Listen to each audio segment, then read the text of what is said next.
another distinguished member of the legislature, this time from the other side of the house.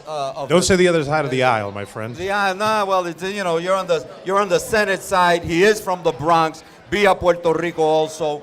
And I've got to tell you, he's also Rivera, not related. Gustavo Rivera is not related to Jose Rivera, but I don't think that hurt you in the Bronx when you first got elected. It did not. And remember, my full name is Jose Gustavo Rivera. Now, when you didn't want to use Jose, though. No, because Jose Rivera, Democrat from the Bronx, is not me. It's this gentleman.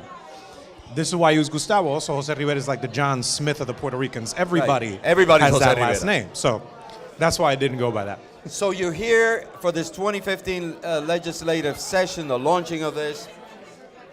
In the state Senate, in which you're no longer, let's get down to before we talk about Mario Cuomo and Andrew and what the Democrats face, especially in the Senate.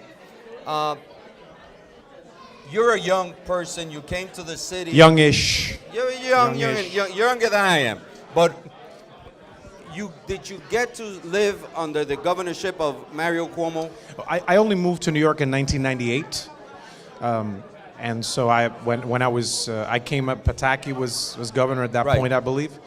But I only got to meet Mario once or twice at some events. We had very little interaction. I always, particularly when I started learning about New York State politics and thinking as a progressive as I identify myself and thinking in the ways that he had many times communicated progressive ideas in such an incredible way, I was always inspired by him, but I had no real relationship. Obviously, I mourn with the Cuomo family as well as the rest of the state, but I didn't really have either a relationship with him or an experience with him while in the state. Is it too far-fetched or for me to say that now that in his death, that all of these stories are told? The press coverage has been amazing, the outpouring of appreciation and paying respects for him, and also listening to the eulogy that his son, the 40-minute that he spoke about his father and who he was, and of course, and a lot throughout the nation recognizing that he was a real a liberal at heart, a very progressive person. Even universal pre-K, he had that started years ago under him, and he had that idea in his first term.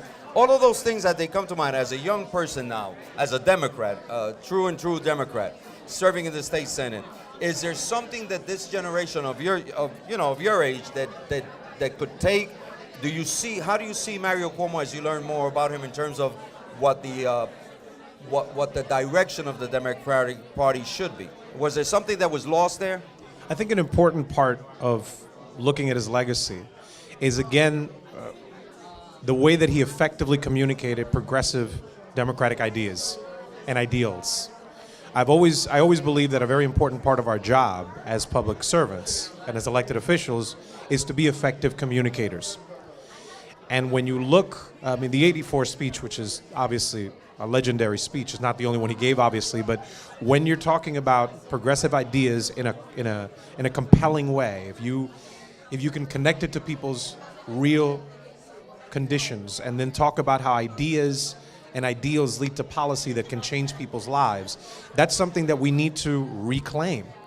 And unfortunately, there have been many times when we have lost our way and have forgotten to talk about who we are, what we stand for as Democrats or as liberals. I'm not scared of that word. I like the word progressive as well, but I'm not scared of the word liberal. And I am that because I believe in certain ideas that lead to policy, which I believe would make the lives of the people that I represent better. And so when I look at his legacy, it is that effective communication of those political ideas that I believe, again, would lead to policy which would make our lives better and our state better.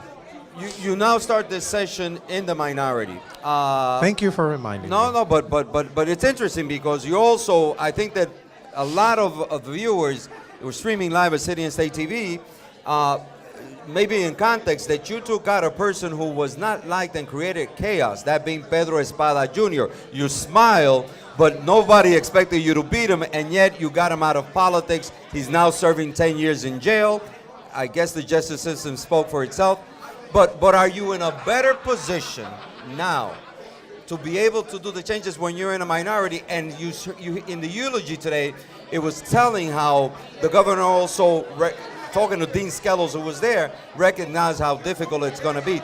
Have you spoken to the governor? What's going to happen in the Senate? Do you guys have a plan in terms of getting the agenda that the governor needs, what you need for your district back in the Bronx?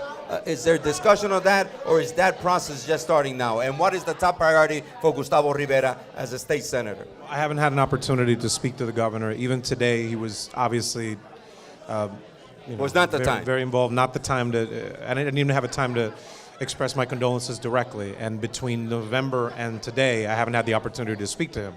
I have had the opportunity to sit down with my Democratic colleagues, including a couple of new members that we have in our conference. We did lose some excellent members, but we gained a few very good ones as well. And we have discussed the fact that our goals need to be the same ones that they've been for certainly the last 4 years that I've been in the Senate.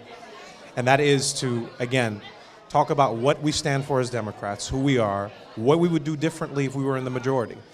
What are the issues that we care about? What are the policies that we would implement when we're there? And continue to make the argument of why it is that we should be in charge.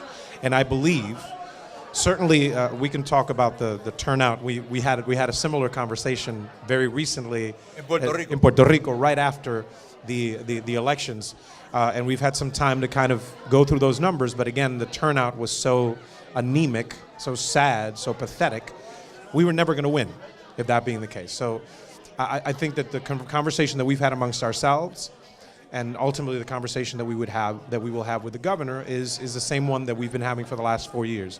It is defining who we are as Democrats, what we believe as far as policy, whether it's housing, whether it's health, whether it's education, whether it's taxation, whether it's environmental justice, whether it's criminal justice, any and all these things. We have very specific things that we want to talk about, and we believe and we know that most New Yorkers agree with us. So we will do what we need to do to continue to say to people, we can run the state. We are prepared to govern. State Senator Gustavo Rivera, thank you so much. Wish you the best of luck in this 2015 And by the session. way, congratulations on your new gig. Thank you. Looking all fancy in your little editor and thing. I actually showered today too. Anyway, thank you so much. We continue on City and State TV.